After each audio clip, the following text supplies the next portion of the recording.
This is London's Metropolitan Police at work. They've had a tip-off that hard drugs are hidden in this flat, and they're determined to find them.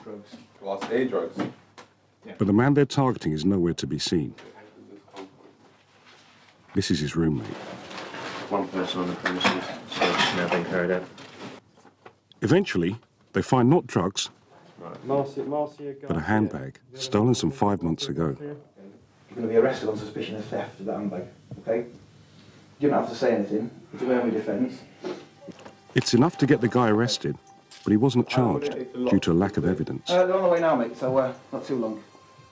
On the face of it, this looks like a failure. But actually, it just shows how hard a job the police have. Even with the right information, it's still terribly difficult to catch the criminals. And the Met are not catching the majority of them. Yeah, all right, no problem. Out of the country's 43 police forces, they lie bottom of the league table. They have the lowest clear-up rate in the country. Only 1 in 9 of crimes in London end up with an offender being brought to justice. The Metropolitan Police are the largest police force in the UK. All told, including civilians and police officers, they employ over 40,000 people, which makes them larger than the Royal Navy. However, when we look at their reputation, their track record, it's quite appalling. They seem to be failing just on every measure we can find. I'd like to find out about this organisation. I'd like to find out what makes it tick.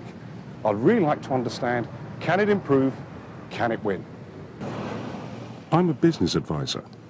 I help companies and other large organisations to manage change.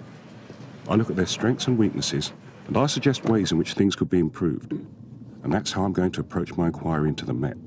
Not as a journalist, but as someone who knows something about business.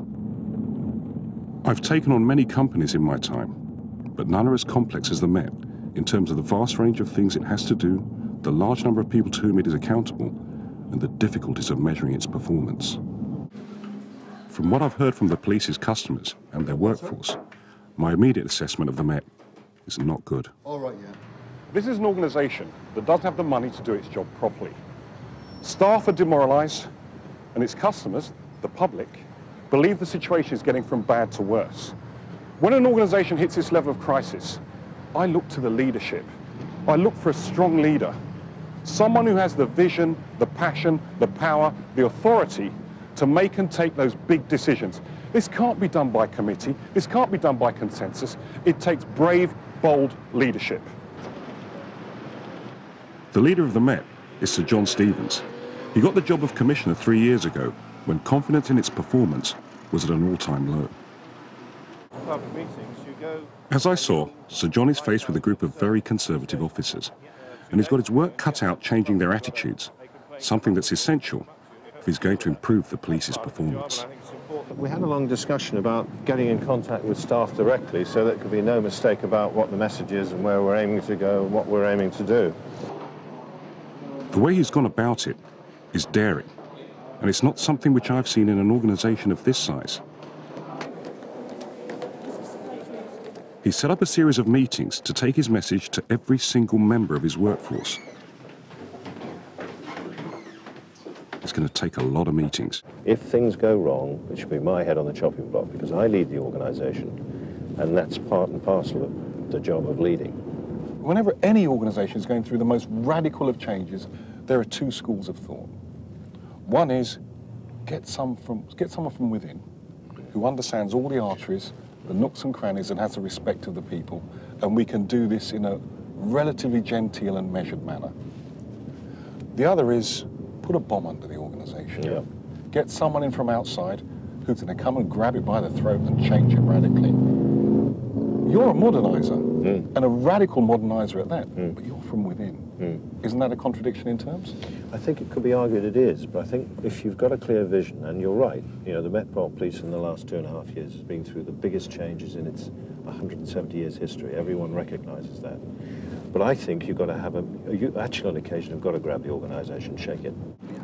To get more coppers back on the beat, Sir John needs a big increase in recruitment.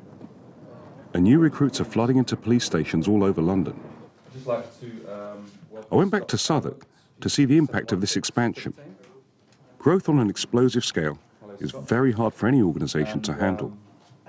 But when I found out the Met is taking in 3,700 new officers a year and is effectively increasing the labour force by 40% over the next 3 years, I was astonished. I've seen many companies brought to their knees by this sort of growth. Sir John can't hope to improve the police's performance with poorly trained, bad quality recruits. So I've come to Hendon, the Met's training centre, to meet these new recruits and to discover whether these criticisms are justified. Thanks so much for your time, I appreciate it. I'll get you some A lot gets crammed into their 18-week training programme. Everything from questioning suspects to learning the law, and as we see here, even how to deal with accidents. I've been really impressed by the recruits we've just met. They're intelligent, they're smart, and they're surprisingly mature.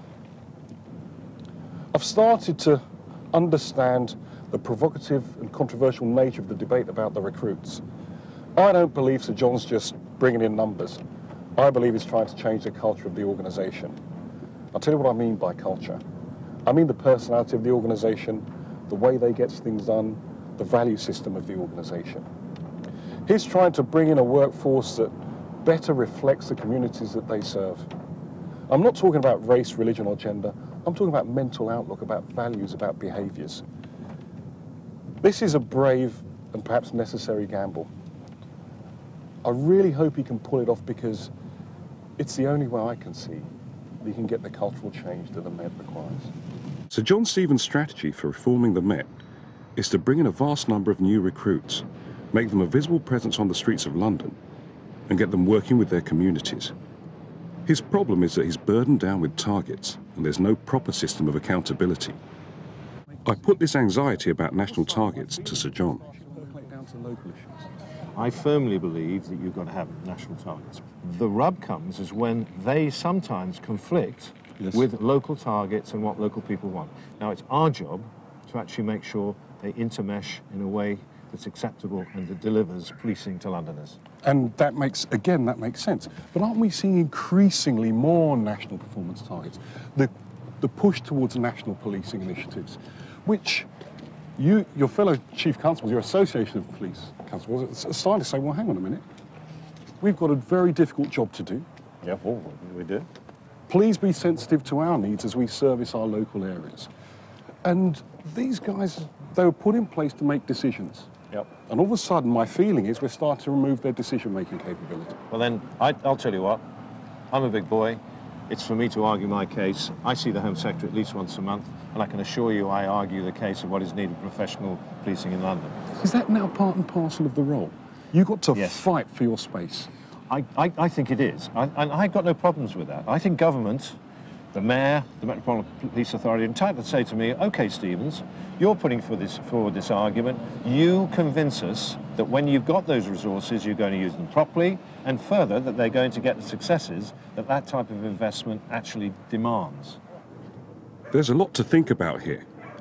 In the end, the success of the Metropolitan Police in a large part relies upon the ability of Sir John Stevens to argue his case with both national and local politicians. The problem is that the politicians' agenda is not the same as that of the people of London. Politicians often have something more pressing on their plate than the concerns of the police, and Sir John is often held captive by their short-term and knee-jerk responses to incredibly complex issues. Having spent so much time with the Metropolitan Police, I've been really surprised at the conclusions I've come to. This is an organisation that's breaking all the rules of large and radical change. No organisation I know would be comfortable with a leader who's been around for 40 years, with experienced officers leaving through the back door, flooding the force with new recruits, and a confused decision-making structure. Yet, they're winning. With a determined and visionary leader like Sir John Stevens, he's making this work. I have one overall recommendation for them. The area of big risk, I say, they've got to sort out this decision-making. It's confused and people don't know who calls the shots. The workers and us Londoners need to be very clear what's their agenda and who's driving this forward. Despite all of that, I'm really optimistic.